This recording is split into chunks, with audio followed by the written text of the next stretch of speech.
Praise the lord. ఒకసారి మన రెండు చేతులు ఆకాశం పెట్టి మన ప్రభుకి మహిమ కలుగునట్లు దేవునికి స్తోత్రం చెల్లిద్దాం. హల్లెలూయా, హల్లెలూయా. మంచిది.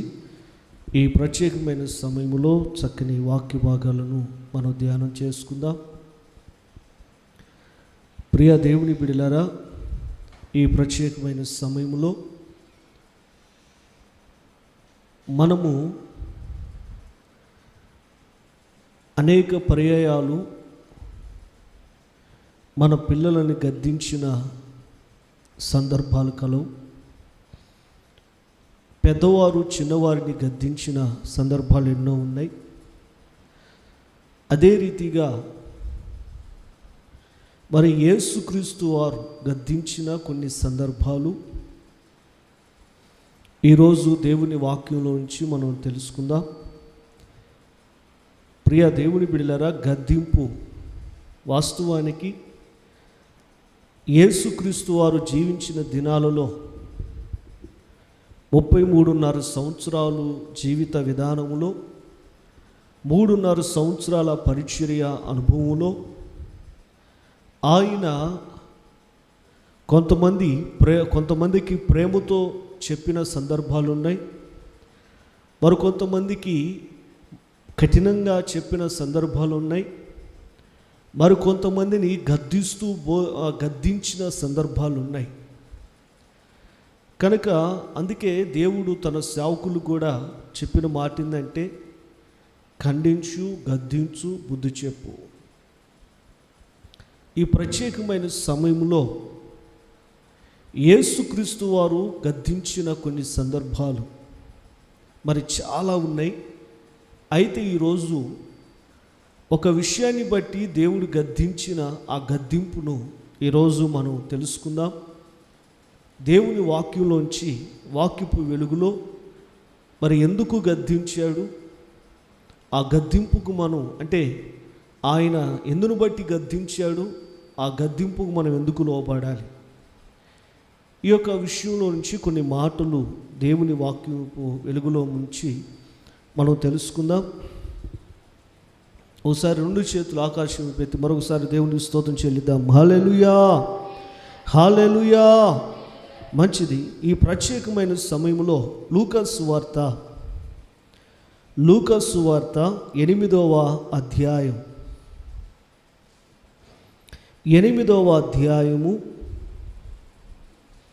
25వ వచనాన్ని మనము చదువుకుందాం. లూకా సువార్త 8వ అధ్యాయము 25వ వచనం. అప్పుడు ఆయన, మీ విశ్వాసం ఎక్కడ అని వారితో అనెను. అయితే వారు భయపడి, ఈయన గాలిని నీళ్లను ఆజ్ఞాపింపగా అవి లోబడుచున్నవే, ఈయన ఎవరో అని ఒకనితో ఒకడు చెప్పుకొని ఆశ్చర్యపడిరి. దేవునికి స్తోత్రం. హల్లెలూయా. చిన్న ప్రార్థన. పరిశుద్ధుడు అయిన తండ్రి, కృపగలిగిన దేవా, మహోన్నతుడానికే స్తోత్రాలు చెల్లిస్తూ ఉన్నాం. ఈ సమయంలో చదవబడిన మాట నీది, మాట్లాడువాడు నీవే కనుక అయ్యా, నీ దీనదాసునిలో నీ ఆత్మను కుమ్మరించండి, వాక్శక్తునివ్వండి. నీ ప్రజలతో నైనా లైవ్ ద్వారా ఇదిగో నైనా నీ యొక్క సన్నిధిలో చేరి నీ వాక్యాన్ని వింటున్న వారందరికీ ఏ హృదయమునకు ఎటువంటి వాక్యము కావాలో నీవే సూటిగా తేటగా అందించి నీవే మాట్లాడి సహాయం చేయమని ఈ వాక్య సమయం అంతా నీ చేతులుగా అప్పగిస్తున్నాను. నీ దాసునైన నాలో 7 ఆత్మను కుమ్మరించి వాక్శక్తినిచ్చి అయ్యా, నీవు ఏది మాట్లాడని ఉద్దేశించినావో ఆ మాటలని దాసుడైన నా నోట ఉంచి మాట్లాడి సహాయం చేయమని యేసయ్య నామమున ప్రార్థిస్తున్నాము తండ్రి, ఆమేన్. మంచిది. ప్రభునందు ప్రియమైన దేవుని బిడ్డలారా, ప్రభువైన యేసుక్రీస్తు వారు ఆయన శిష్యులతో కలిసి ఆయన ఇదిగో పడవెక్కి అద్దరికి వెళ్ళాలని అక్కడ అద్భుతాలు సూచక్రియలు ఎన్నో మరి జరిగించాలని ఆయన ప్రయాణమై ఆ శిష్యులతో కూడా వెళ్తూ ఉన్నారు. అలా వెళుతున్న సమయంలో యేసుక్రీస్తు వారికి కొంత అలసట వచ్చింది. ఆయన పడవలో నిద్రపోతూ ఉన్నారు, శిష్యులేమో పడవ నడుపుతూ ఉన్నారు. అంతలో జరిగిన విషయం ఏంటంటే ఒక గాలివాన మరి ఆ సరస్సు మీదకి వచ్చేసి ఆ దోణి మునిగిపోయేటట్లుగా అయిపోయింది. అప్పటికి దోణిను అనగా పడవను చాలా కంట్రోల్ చేయటానికి ప్రయత్నం చేస్తున్నారు. అది కంట్రోల్ అవ్వకపోగా ప్రియ దేవుని బిడ్డలారా మునిగిపోయే పరిస్థితి వచ్చింది. ఆ సమయంలో యేసుక్రీస్తు వారు నిద్రపోవటం చూచి ఆ శిష్యులు ప్రభువా ప్రభువా నశించిపోతున్నాం లే అని ఇదిగో ఆయన లేపినప్పుడు ఆయన ప్రియ దేవుని బిడ్డల లేచి ఆ గాలిని ఆ యొక్క ఏదుగో ఆ నీటిని గద్దించినప్పుడు ఆయన నిమ్మలమైపోయింది. అంటే యథాస్థితిగా మారిపోయినాయి అవి. ఆ సమయంలో ఆ గద్దించిన తరువాత వెనక్కి తిరిగి శిష్యులను గద్దిస్తూ ఉన్నాడు. ఏమనో తెలుసునా? మీ విశ్వాసం ఎక్కడా? మీ విశ్వాసం ఎక్కడా అని వారితో అనెను. అయితే ఈయనేమో ఇలా ప్రశ్నిస్తుంటే వాళ్ళు అనుకుంటారు కదా, ఈయనెట్టివాడో గాలియు మరి ఏదిగో నీళ్ళు ఆయనకు లోపడుతున్నవే కనుక ఈయన ఎట్టివాడో అని వారు ఆశ్చర్యపోతూ ఉన్నారు.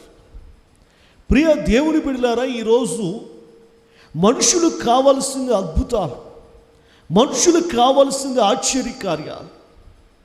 ఏదిగో దేవుడు ఏం మాట్లాడుతున్నాడా అనే మాట కాదు, కానీ దేవుడు ఏం చేస్తాడు చూద్దాం అనేవారు ఎక్కువైపోయారు.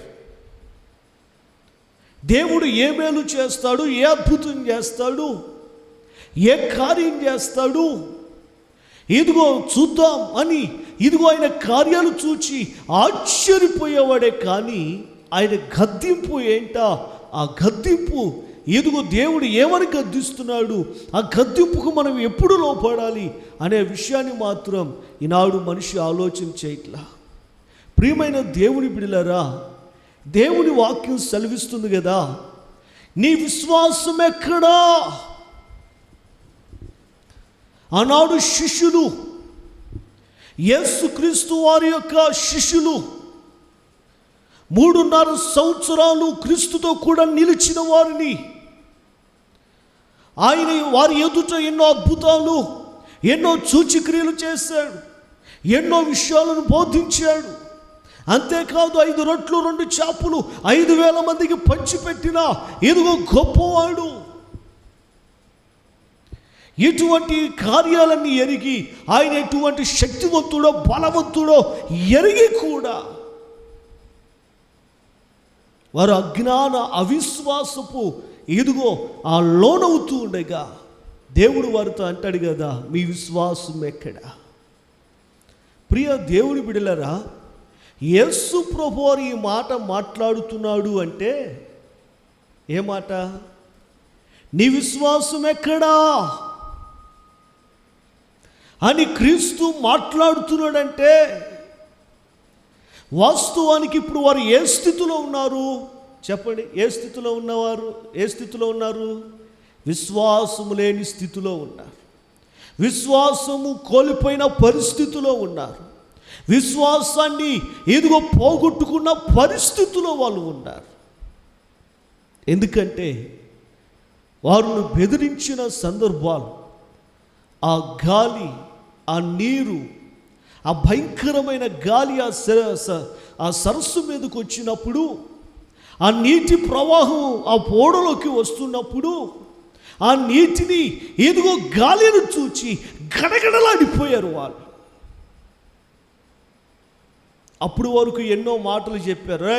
యేసు ప్రభువారు అంటే, యేసయ్య అంటే మామూలుడు కాదు, ప్రభువా, నువ్వు దైవ కుమారుడు అయ్యా, నువ్వు పరిశుద్ధుడు అయ్యా, నిజంగా నువ్వు గొప్పవాడు అయ్యా, అదయ్యా ఇదయ్యా అని ఎన్నోసార్లు పొగిడారు ఆయన.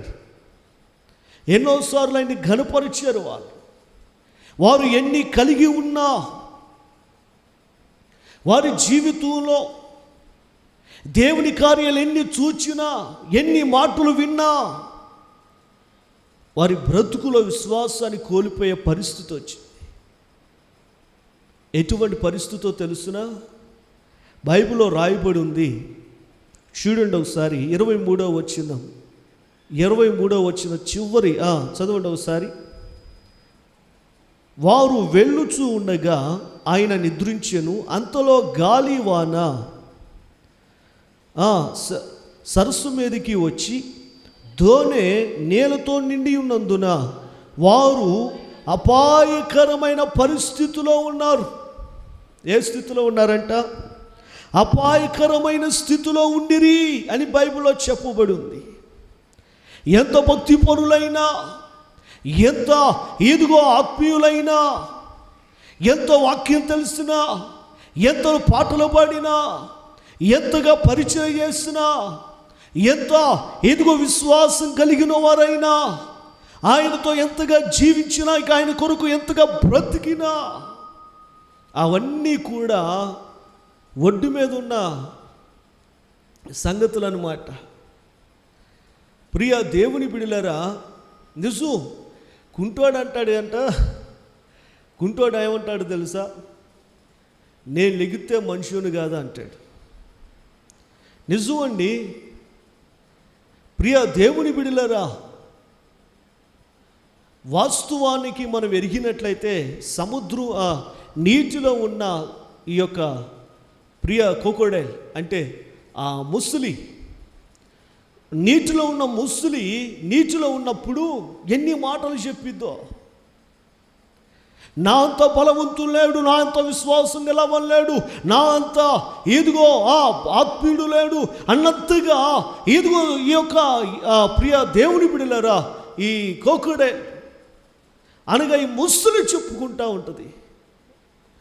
ఒడ్డు మీద ఉన్న కుక్క పిల్లను చూసి, ప్రియ దేవుని బిడ్డలారా, ఆ ఒడ్డు మీద ఉన్న కుక్క పిల్లను చూసి గబగబా నీటిలోకి జారుకుంటూ, నువ్వు రా నీటిలోకి, నా బలం ఎంతో నీకు చూపిస్తా, నా శక్తి ఎంతో చూపిస్తారా నీకు అంటది. అంటే ఆ ముసలి, ప్రియ దేవుని బిడ్డలారా, నీటిలో ఉన్నంత వరకే దాని బలము శక్తి అంతా. అది ఒడ్డుకు వచ్చిన తర్వాత కుక్కను చూసి కూడా భయపడుతూ ఉంటుంది. కుక్కను చూసి కూడా భయపడిద్దండి. గబగబ నీటిలోకి జారుకుంటుంది అది.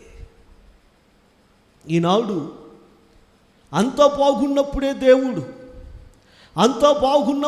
దేవుని ఎంత పొగుడుతారో, ఎంత ఘనపరుస్తారో, ఎంతగా కొనియాడుతారో, అది కాస్త కొంత తారుమారై, కొన్ని పరిస్థితులు తారుమారై, మనుషుల కష్టాలలోనూ శ్రమల్లోనూ అపాయకరమైన పరిస్థితుల్లో పడిపోయినప్పుడు నీరు గారిపోతూ ఉంటారు చాలామంది. విశ్వాసాన్ని పోగొట్టుకొని ఏమవుతారు? నీరు గారిపోతారు. అమ్మో, నేను జయించగలనా? అమ్మో, కనుక ఈ అపాయం వచ్చింది, ఈ అపాయంలో నుంచి నన్ను నేను కాపాడుకోగలనా? ఈ సమస్య వచ్చింది, ఈ సమస్యలో నుండి నేను కాపాడబడగలనా? ప్రియ దేవుని బిడ్డలారా, అప్పుడు వరకు ప్రియ దేవుని బిడ్డలారా, దేవుని మందిరంలోకి వచ్చి సాక్ష్యాలు చెప్పిన వారు, స్టేజ్ల మీదకి వెళ్ళి సాక్ష్యాలు చెప్పిన వారు, దేవుడు మన పట్ల గొప్ప కార్యం చేశాడు, ఆ కార్యం చేశాడు, ఈ కార్యం చేశాడు, ఆయన నిజంగా గొప్పవాడు, శక్తివంతుడు, బలవంతుడు, అద్వితీయ దేవుడు అని పొగిడిన వారు, చిన్న సమస్య రంగాలే, చిన్న కష్టం రంగాలే, చిన్న బాధ రంగాలే ఒక అపాయకరమైన పరిస్థితి ఎదురైనప్పుడు మనిషి కృంగిపోతూ ఉంటాడు,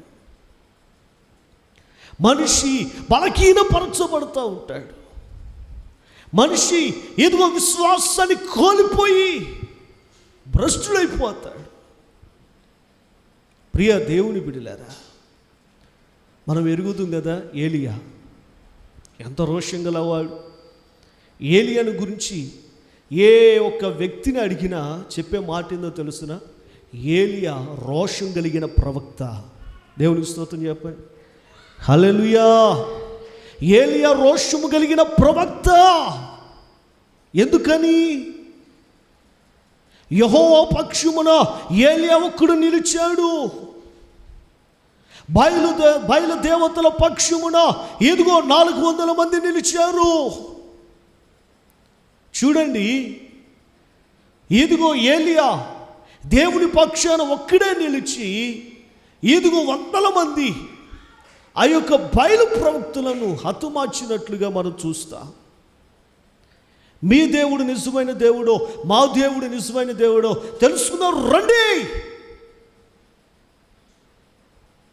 ఇదిగో మీ దేవుడు గొప్పవాడైతే నన్ను చంపేయండి, మా దేవుడు గొప్పవాడైతే మిమ్మల్ని ఎవరు నొక్కులు కూడా మిగిల్చును అని చెప్పి, ప్రియ దేవుని బిడ్డలారా, ఇదిగో కొండ మీదకి తీసుకువెళ్ళి బలిపీఠాలు కట్టి అక్కడ ఇదిగో సవాలు విసిరినట్లుగానే ఇదిగో యెహోవా నిజమైన దేవుడని ఆడున్న ప్రజలందరికీ నిరూపించాడు ఏలియా. అక్కడున్న ప్రజలందరికీ నిరూపించాడు. విచిత్రం ఏంటో తెలుసా, వాళ్ళందరినీ చంపేశాడు. అయితే ఈ చంపిన సంగతి ఇదంతా కూడా యెజబెలు స్త్రీ తాను గ్రహించి అంటుంది కదా, ఆ ఏలియా బ్రతుకుండడానికి వీల్లేదు, ఏలియాను చంపేయాలి అనే వార్త ఏలియాకు తెలిసింది. యెజబెల్ అన్న మాట వెంటనే పారిపోయి ఒక వృక్షం కింద కూర్చొని అంటాడు కదా, ప్రభువా ఇంకా చాలయ్యా, ఇంక చాలు, ఇక నా ప్రాణాన్ని తీసేసుకో, ఇంకా నేను పోరాడలేను, ఇదిగో నేను బయటికి వెళ్తే నన్ను చంపేస్తారయ్యా, ఇంక చాలు చాలు చాలు. ప్రియా దేవుని బిడ్డలారా, ఏలియా వంటి గొప్ప దైవజనుడే అపాయకరమైన పరిస్థితి వచ్చి భయపడిపోయాడు. ఇంక చాలు ప్రభు అంటాడే, నన్ను తీసుకో ప్రభు అంటాడే. చాలామంది నిజమే కదా, కొంతమంది చాలామంది అయ్యో ఈ కష్టాలు భరించడం కంటే దేవుడు తొందరగా తీసుకుంటే బాగుండు అంటారు చాలామంది. ఈ అవమానం పట్టం కంటే, ఈ బాధలు అనుభవించుడు కంటే, ఈ శ్రమను అనుభవించుడు కంటే ఇదిగో దేవుడు నన్ను త్వరగా తీసుకుంటే చాలు, ఈ బ్రతకడం కంటే ఇదిగో నేను చచ్చిపోతే బాగుండు అని చాలామంది ఇదిగో సేవకులైన వారు, సువార్థికులైన వారు, దేవుని పిల్లలైన వారు ఎంతోమంది అపాయకరమైన పరిస్థితులు రావడం చూచి ఇదిగో విశ్వాసములో కృంగిపోతారు, విశ్వాసములో దిగజారిపోతూ ఉంటారు. ప్రియ దేవుని బిడ్డలారా, నువ్వు నమ్మిన దేవుడు చేతగాని వాడి కాదు. నువ్వు భయపడాల్సిన అవసరం లేదు. ఒక కన్యుడికి లాగా నీవు ప్రతి అపాయకరమైన పరిస్థితులు చూచి నీవు కృంగిపోవలసిన పని లేదండి. రాజు పెద్ద విగ్రహాన్ని చేశాడు. పెద్ద విగ్రహం చేసి, రేయ్ మీరందరూ ఈ బొమ్మకి నమస్కారం చేయాలి అని చెబుతుంటే, మేము ఎందుకు చేయాలి అన్నారు. ఎందుకు చేయాలంటరా, ఇదిగో ఈ మా దేశానికి సంబంధించిన దేవుడు, ఈ దేవునికి మీరందరూ నమస్కారం చేయాలి, పూజించాలి. ఒకవేళ పూజించమని ఒకవేళ మీరు అడ్డం తిరిగారా అగ్నిగుండంలో వేసేస్తాం మేము అని చెప్పి అగ్నిగుండాన్ని చూపించి అందరిని భయపెట్టారు. విచిత్రం ఏంటో తెలుసునా, ఆ బబులోను సామ్రాజ్యంలో అగ్నిగుండాన్ని చూసి యూదులందరూ, దేవుని ప్రజలందరూ కూడా చాలామంది నమస్కారం చేశారు. కానీ వారిలో ముగ్గురు మాత్రం, షడ్రకు, మేషకు, అబ్దెనగోలు మాత్రం ఏమన్నారో తెలుసునా? ఏమన్నారంటే, రాజా ఈ ప్రతిమకు మేము నమస్కారం చేయం. ఏంట్రా అవును, నువ్వు వింటున్నది వాస్తవమే. మేము ఈ ప్రతిమకు నమస్కారం చేయరా? ఎందుకని? మా దేవునికి తప్ప వేరొక దేవునికి మేము నమస్కారం చేయం. అగ్నిగుండంలో వేస్తాను. వాళ్ళు అంటారు కదా, మా దేవుడు ఈ అతి వేడిమి గల అగ్నిగుండంలో నుంచి మా దేవుడు మమ్మల్ని రక్షించుటకు సమర్థుడు. మా దేవుడు మమ్మల్ని రక్షించుటకు ఆయన సమర్థుడండి, సమర్థుడు. ఒకవేళ రక్షించకపోయినా మేము మరణించడానికైనా మేము సిద్ధమే, కానీ అయినా మా దేవుడు రక్షించుటకు సమర్థుడు. వారు నమ్మారు, వారు విశ్వాసాన్ని ఉంచారు. ప్రియ దేవుని బిడ్డలారా, రే పట్టుకోండిరా, అగ్నిగుండంలో వేయండి రా అన్నారు.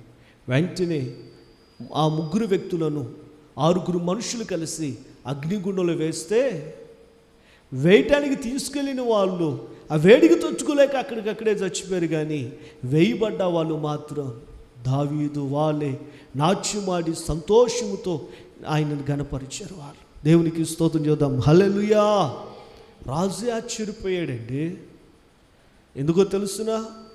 రాజు వేసింది 3, కానీ అక్కడ కనిపిస్తుంది ఎంతమంది? 4. రే వెంటనే వాళ్ళు బయటికి తీసుకురాను రా వచ్చారు. రాజుగారు చెక్ చేస్తే కాలిన వాసన, కాలిన ఆనవాళ్ళు కూడా కనపడాల. దేవునికి ఒకసారి బిగ్గరగా స్తోత్రం చెప్పండి.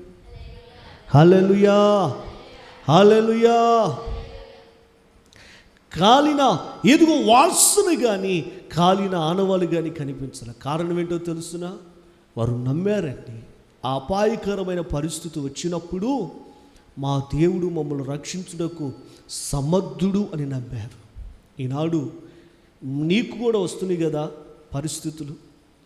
ఇంకో విషయం చెప్పనా, మనుషులకి సహజంగా అపాయాలు వస్తాయి, క్రైస్తవులకి మరెక్కువ అపాయాలు వస్తాయి. అందుకే కదా కీర్తన గ్రంథంలో ఏమంటాడు? నీతిమంతులు కలుగు ఆపదలు అనేకములు.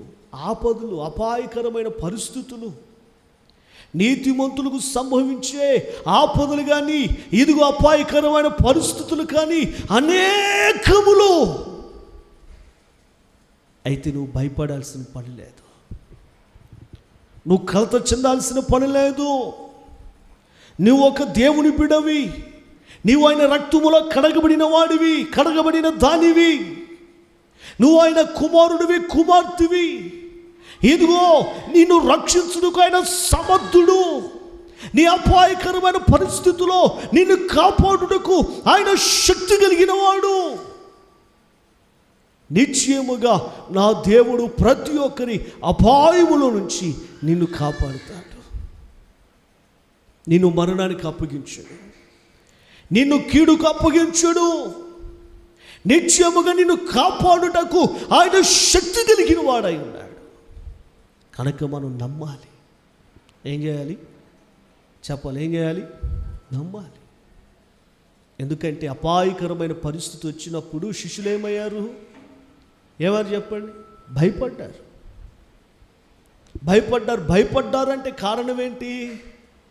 యేసు మాతో ఉన్నాడు, ఈ గాలి కానీ వాన కానీ ఈ నీరు కానీ మమ్మల్ని ఏమీ చేయలేవు అనే ధైర్యము లేక, అయ్యో గాలి వచ్చేసింది, నీరు వచ్చేసింది, ఇంక మేము చచ్చిపోతాం. ఈనాడు నీవు కూడా అలాగే ఉంటున్నావా? అయ్యో కరోనా వచ్చేసింది, అయ్యో పాజిటివ్ అని వచ్చేసింది, అయ్యో సిమ్టమ్స్ ఉన్నాయి నాకు. ఆయన నిన్ను రక్షించుటకు ఆయన సమర్థుడు.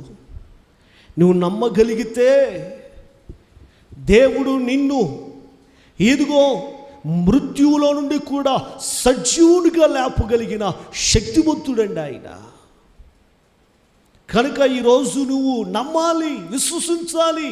ఏ పరిస్థితులు నీకు సంభవించినా ఆ పరిస్థితులన్నిటిలో నా దేవుడు ఉన్నాడు, ఏ అపాయము కూడా నన్నేమి చేయలేదు అని ప్రభు యందు గొప్ప విశ్వాసాన్ని కలిగి ఉండాలి.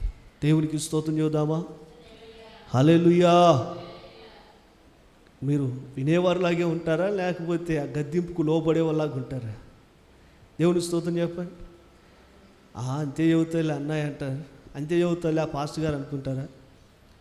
అనుకుంటే విశ్వాసాన్ని కోల్పోతే మీరే నష్టపోతారు. దేవుడు అంటాడు, నీ విశ్వాసం నిన్ను రక్షించు. హల్లెలూయా, హల్లెలూయా. నీకు అపాయాన్ని ఎందుకు దేవుడు కలిగిస్తాడో తెలుసునా? అపాయము రావడానికి ప్రభు నీకు ఎందుకు అనుమతిస్తాడో తెలుసునా? నీ విశ్వాసాన్ని కనుగొనడానికి. దేవునికి స్తోత్రం చెప్పండి. అర్థమవుతుందా మీకు? నీతిమంతులకు ఏ ఆపద వచ్చినా, ఒక మాటలో చెప్పాలంటే మన తల వెంటుకు రాలాలన్నా కూడా దైవ చిత్తం కావాలి. దేవుని స్తోత్రం చెప్పండి. హల్లెలూయా.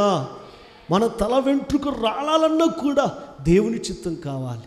అలాంటిది అపాయకరమైన రోగమే కానీ పరిస్థితులే కానీ నీకు సంభవించినాయి అంటే దేవుడు నిన్ను కావాలని నిన్నేదో బాధ పెట్టి ఆయన సంతోషించాలని కాదు, నీలో విశ్వాసాన్ని కనుగొనాలని. దేవునికి స్తోత్రం చేద్దాం. హల్లెలూయా.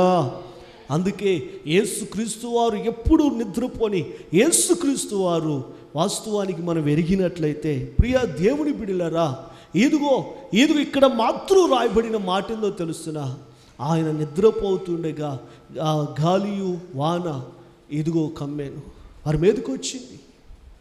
దేవుడు ఒక్కొక్కసారి అపాయానికి నిన్ను అప్పగిస్తాడు, ఒక్కోసారి కష్టానికి నిన్ను అప్పగిస్తాడు, ఒక్కోసారి శ్రమకు నిన్ను అప్పగిస్తాడు, ఒక్కోసారి కరోనా వ్యాధి కూడా నిన్ను అప్పగించవచ్చు. ఆయన నీ ప్రాణం పోయే పరిస్థితులైనా నీకు సంభవించవచ్చు. కానీ ప్రాణం తీసే అధికారం మాత్రం ఆ రోగానికి కానీ ఆ కష్టానికి కానీ దేవుడు ఎవడు. యోబును పరీక్షించేటప్పుడు యోబు విషయంలో అపవాదితో దేవుడు ఏమంటాడో తెలుసునా?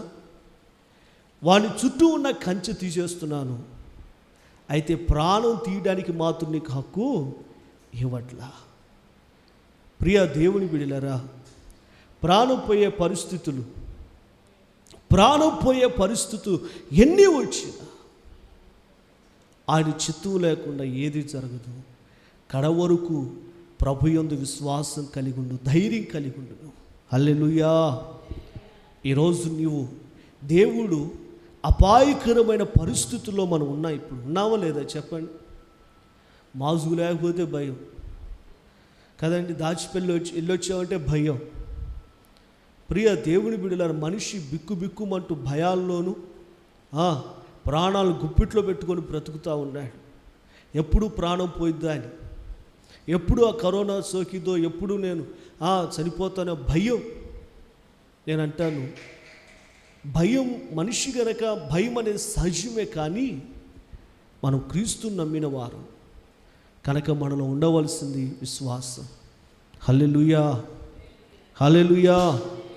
నీ శ్రమ కలిగినప్పుడు, కష్టం వచ్చినప్పుడు ప్రభు నీలో చూడాలనుకునేది విశ్వాసం. ఏం చూస్తాడు చెప్పండి? ఏం చూస్తాడు? అది నీ కష్టాన్ని చూడో, నీ శ్రమ చూడో, నీ విశ్వాసాన్ని చూస్తాడు. ప్రతిదానికి అవకాశం ఇచ్చేది ఆయనే గనక ప్రియ దేవుని బిడ్డలారా, నీలో విశ్వాసాన్ని ఆయన చూస్తాడు, విశ్వాసాన్ని చూస్తాడు ఆయన. మీకు విషయం తెలుసా? కూర ఉడుకుతూ ఉంటుంది, మంట మండుతూ ఉంటుంది, కూర ఉడుకుతూ ఉంటుంది. ప్రియ దేవుని బిడ్డలారా, ఆ కూర ఉడికినప్పుడు సెగ బాగా తగిలిందా లేదా అనే దానికంటే ఆ కూర రుచి ఎలా ఉందనేది మాత్రం మనిషి తెగ చూస్తూ ఉంటాడు, కూర రుచిని కోరుకుంటాడు. అలాగనే ప్రియ దేవుని బిడ్డలారా, దేవుడు నీకు శ్రమకు అప్పగించిన, శ్రమకు అనుమతి ఇచ్చిన, అపాయానికి అనుమతి ఇచ్చిన, అపాయకరమైన పరిస్థితుల్లో కూడా నా దేవుడు ఉన్నాడు అని నువ్వు నమ్మగలిగితేనే నీ విశ్వాసానికి అర్థం ఉంటుంది, నీ ఆత్మీయతకు ఒక అర్థం ఉంటుంది. కనుక ప్రియ దేవుని బిడ్డలారా, ఇక్కడ ప్రభు వారిని గద్దించింది. ఎందుకంటే వారిలో విశ్వాసం, అపాయం వచ్చినప్పుడు వారి విశ్వాసం పోగొట్టుకున్నారు. ఈనాడు నీవు నేను అలా పోగొట్టుకోకుండా, ఎన్ని అపాయాలు వచ్చినా, ఎంత కష్టం వచ్చినా, ఎంత శ్రమ వచ్చినా, ఎన్ని బాధలు వచ్చినా మన విశ్వాసమును కడ వరకు కాపాడుకుందాం. హల్లెలూయా. పౌలు అంటాడు కదా, మంచి పోరాటము పోరాడి తిని నా పరుగు కడముట్టించి తిని నా విశ్వాసాన్ని. ఈరోజు అందరూ చూద్దాం, నా విశ్వాసాన్ని కాపాడుకుంటుంది. నా విశ్వాసాన్ని కాపాడుకోవాలి అంటే ఎవరి వారి విశ్వాసం. మన విశ్వాసాన్ని కొనసాగించాలంటే యేసు వైపు చూడాలి. అర్థమవుతుందా? ఎవరి వైపు చూడాలి? యేసు వైపు చూడాలి. అందుకే చక్కని పాట, ఏం పాట? యుద్ధము యెహోవాదే, యుద్ధము యెహోవాదే, యుద్ధము యెహోవాదే, యుద్ధము యెహోవాదే. రాజులు మనరులేరు, శూరులు మనకే వారు లేరు. రాజులు మనకే వారు లేరు, శూరులు మనకే వారు లేరు. సైన్యములకు అధిపతి అయినా యెహోవా మనకండా. సైన్యములకు అధిపతి అయినా యెహోవా మనకండా. యుద్ధము యెహోవాదే, గ్లోరీ, యెహోవాదే, యుద్ధము యెహోవాదే, యుద్ధము యెహోవాదే. అపవాది అయిన సాతాను గద్దించు సింహము వలె వచ్చిన. అపవాది అయిన సాతాను గద్దించు సింహము వలె వచ్చిన. విశ్వాసమునకు కర్త అయినా యేసయ్యా మనకండా. యుద్ధము యెహోవాదే, యుద్ధము యెహోవాదే. Praise the lord. హల్లెలూయా. కనుక యుద్ధం చేసేవాడు ఆయన, అపాయము నుండి తప్పించేది ఆయన. ఏ అపాయము సంభవించినా మనలను కాపాడి రక్షించగలిగిన వాడు యేసుక్రీస్తు. అందుకనే ఎన్ని అపాయకరమైన పరిస్థితులు మన మీదకి వచ్చినా మన విశ్వాసం, మన గురి, మన చూపు ఎవరి వైపు ఉండాలి? దేవుని వైపు ఉండాలి. అప్పుడే ఎన్ని అపాయాలు వచ్చినా దేవుడు మనల్ని కాపాడుతాడు. దేవునికి స్తోత్రం. హల్లెలూయా. రెండవసారి శిష్యులను దేవుడు గద్దించాడు. విశ్వాసం కాడే. ఇక్కడేమో వారి విశ్వాసాన్ని బట్టి వారు అపాయం వచ్చుట చూచి విశ్వాసం లేని వారై భయపడుతూ ఉండగా వారి విశ్వాసం ఎక్కడా అని వారిని గద్దించాడు దేవుడు. రెండో పరిస్థితిని మనం గమనించగలిగితే 9వ అధ్యాయం 41వ వచనములో మనం చూడగలం. అందుకు యేసు, విశ్వాసము లేని మూర్ఖతరము వారులారా, నేనెంతకాలం మీతో కూడా ఉండి మిమ్ములను సహింతును? నీ కుమారుణ్ణి ఇక్కడికి తీసుకొని రమ్మని చెప్పెను. దేవునికి స్తోత్రం. హల్లెలూయా. ఇక్కడ ఇంకొక సందర్భం, యేసుక్రీస్తు వారు శిష్యులను గద్దించడానికి ఇంకొక సందర్భం ఇక్కడ మనకు కనిపిస్తుంది. ఏంటి ఆ సందర్భం అంటే, ప్రియ దేవుని బిడ్డలారా, మొచ్చుల దెయ్యం పట్టిన ఒక కుమారుని ఒక తండ్రి తీసుకొని వచ్చాడు. అయితే యేసు ప్రభువారు లోపల ఉన్నారు, శిష్యులు బయట ఉన్నారు. ఆ తండ్రి కుమారుని తీసుకొని వస్తూ ఉండగా శిష్యులుండి, ఏంటయ్యా అన్నారు. అయ్యా, నా కొడుకు మోక్షల దెయ్యం బట్టి బహుగా బాధపడుతున్నాడు, ఆ యేసు ప్రభువు దగ్గర తీసుకెళ్ళామని వచ్చానయ్యా అంటే, అంతవరకు మీరు ఎందుకు వెళ్ళటం, మేమున్నాం కదా. యేసు ప్రభువు దాకా మీరెందుకయ్యా, మేమున్నాం. ఆ దెయ్యాన్ని ఇట్టే వెళ్ళగొడతాం, ఆ దెయ్యాన్ని ఇట్టాగే మేము పారగొడతాం అని చెప్పి పాపం ఎన్నో ప్రయత్నాలు చేశారు. ఎన్ని ప్రయత్నాలు చేసినా ఆ దెయ్యం ఇంకా ఆ పిల్లగాన్ని బాధ పెడుతుంది, కానీ ఆ పిల్లగాని వదిలిపోవట్లా. ఇంకా ఆ పెద్ద మనిషి, ఆ పిల్లగాడు తండ్రి అనుకున్నాడు, ఎవయో మీ వల్ల కాదు, ఆ ఏజై దగ్గరికే పోతా, ఆయనైనా బాగు చేస్తే నా కొడుకు బాగుపడతాడు, లేకపోతే నా కొడుకు బ్రతుకు ఇంతే అనుకుంటా, కనుక ఆయన దగ్గరికి నన్ను తీసుకుపోండి అంటే ఆగయ్య అంటున్నారు. కాదు నేను వెళ్తాను యేసు ప్రభు దగ్గర, లోపలే ఉంది, ఆ లోపలే పా వెళ్దాంపా. అప్పుడు యేసు ప్రభు వారిని చూసి అంటాడు, ఏమయ్యా ఏంది సంగతి, అయ్యా నా కొడుకు మోత్సుల దెయ్యం వచ్చి, మోత్సుల దెయ్యం పట్టి వాడు మాటికి ఇదిగో చాలా బలహీనుడవుతున్నాడు, దయచేసి నా కొడుకును బాగు చేయి. వెంటనే ప్రియ దేవుని బిడలారా, ఆయన అంటాడు, ఆ తండ్రి అంటాడు, అయ్యా దెయ్యం బట్టి అల్లాడుతుంటే మీ శిష్యుల దగ్గర తీసుకెళ్ళాను, ఇదిగో వాళ్ళు వెళ్ళగొడతామని ఎన్నో ప్రయత్నాలు చేశారు, కానీ వెళ్ళగొట్టలేకపోయారు. అయ్యా నువ్వైనా నా కొడుకును బాగు చేయి. చూడండి నా మాట పైన 40 వచ్చింది, చదవండి.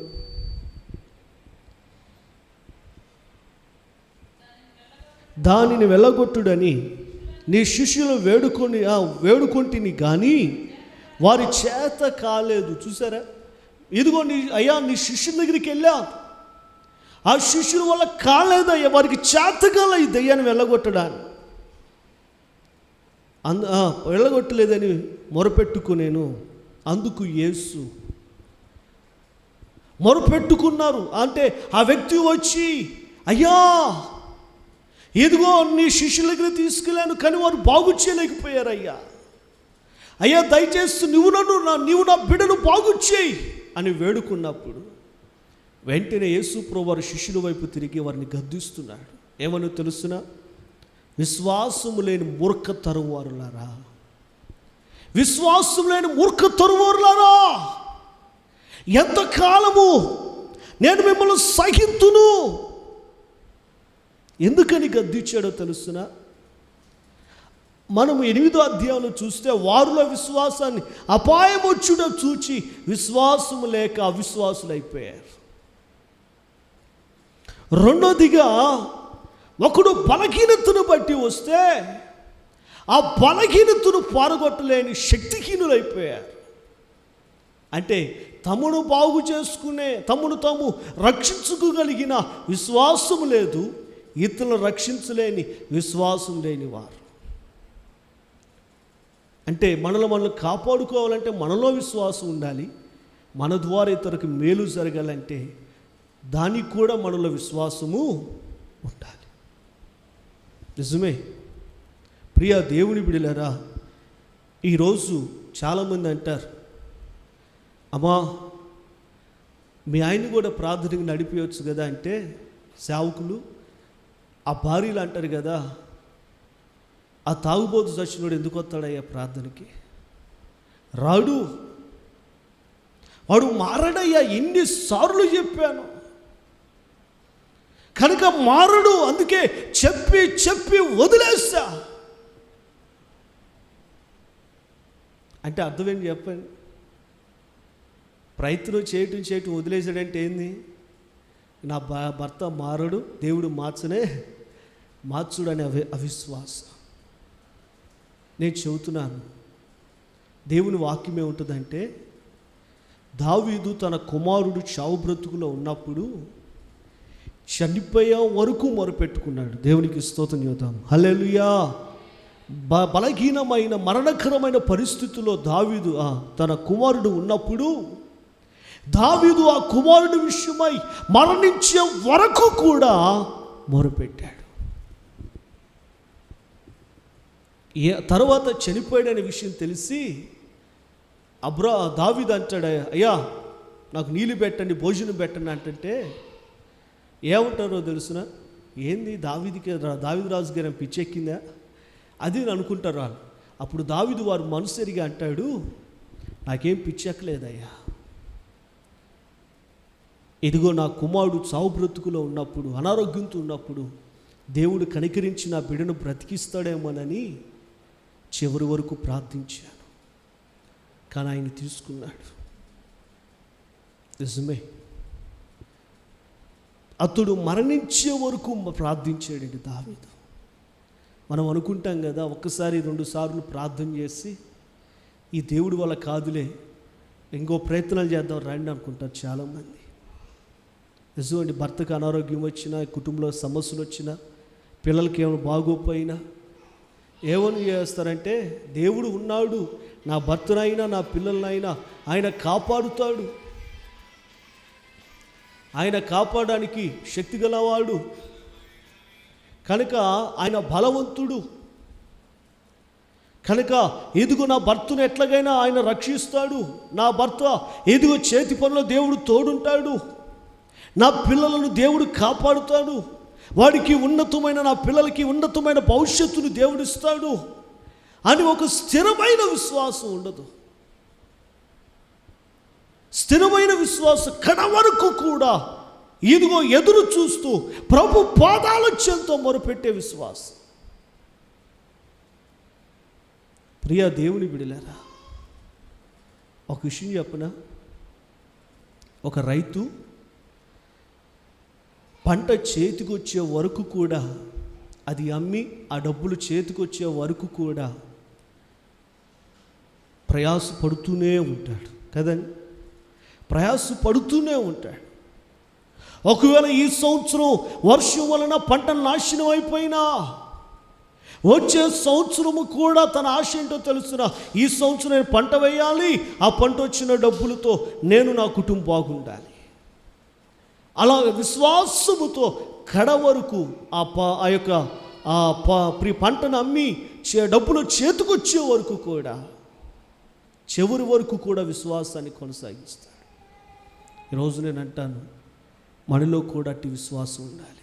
దేవుడు చేతగాని వాడు కాదు సుమి, దేవుడు నీ కుటుంబాన్ని రక్షించలేని అసమర్థుడు కాదు, ఆయన రక్షించుడుకు సమర్థుడు.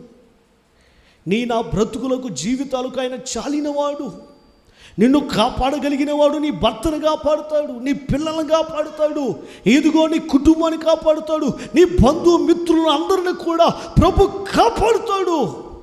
అయితే వారి కోసం కడ వరకు మొరపెట్టుకోను నువ్వు. దేవునికి స్తోత్రం, హల్లెలూయా. ఒకసారికి 2 సార్లు ప్రార్థన చేసి దేవుడు చేతగానులే అన్నంతగా ప్రార్థన చేయటం మానేస్తే నువ్వు అవిశ్వాసివి, అవిశ్వాసివి, అవిశ్వాసి. కాబట్టి ఈరోజు నేను చెప్పే మాట ఏంటంటే, ఆయన శిష్యులను గద్దించడానికి గల ఆయన గద్దించడానికి గల కారణం ఏంటంటే, అపాయకరమైన పరిస్థితి వచ్చినప్పుడు శిష్యులు విశ్వాసాన్ని కోల్పోయారు. అందుకే మీరు విశ్వాసాన్ని కలిగి ఉండండి అని ప్రభు గద్దించాడు. రెండోదిగా, ఒక బలహీనుడు వచ్చినప్పుడు ఆ బలహీనుని బాగు చేయలేకపోయారు వాళ్ళు. అందుకనే ఇదిగో విశ్వాసం లేని మూర్ఖతరం వారులారా అని వారిని గద్దించాడు దేవుడు. కనుక ఒకటి, మనకి ఏ పరిస్థితి వచ్చినా ప్రభు యందు విశ్వాసించుదాం. రెండోది, మనం కాపాడుకోవడమే కాదు, మనతో పాటు ఉన్న మన సంఘాన్ని, మన సమాజాన్ని, మన రాష్ట్రాన్ని, దేశాన్ని, సమస్తమును ప్రభు చేతులకు అప్పగించి ప్రభు పాదాల చెంత ప్రార్థన చేయాలి. ఎందుకంటే యెహోవా పట్టణమును కాపాడని యెడల దాన్ని కావలి కాయువారు మేలుకొని ఉండుట వ్యర్థమే. కనుక ఎన్ని వ్యాక్సిన్